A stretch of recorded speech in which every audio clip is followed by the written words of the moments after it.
างแล้วเนี่ยอันนี้อยู่ว่า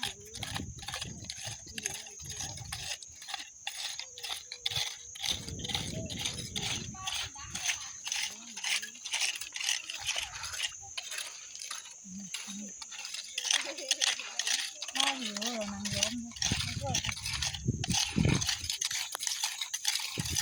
นั่นเลยก็ดูไว้เลยนางโยไปข้างข้าวโพดเลยข้าวโพดจับตัวก็เอาใช่ยาได้ดังด้านหน้าที่เลยยาวได้เลยเดินมาเก๋ๆนี่แต่ที่เดินเอาห้อยวานถูกกันนี่ทุกคนนะห้อยวานเด้พวกก็ได้มาเรียกไปได้ดูกันเลยยืดได้ฉันก็เพียบเดียวนั่งเลยเอาจี้เลยเนี่ยเนี่ยกล้องนงเนื้อยากไอเล่นะเนื้อตรงนั้นเดียวเดี๋ยวมืดเลย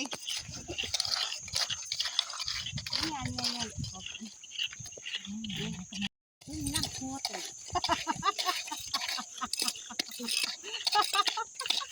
อันนี้อย่างน้าไม่ได้ขึ้นเขาไปที่นั่งโคตรเลยเขาที่ข้ามช่วงไปนี่เลย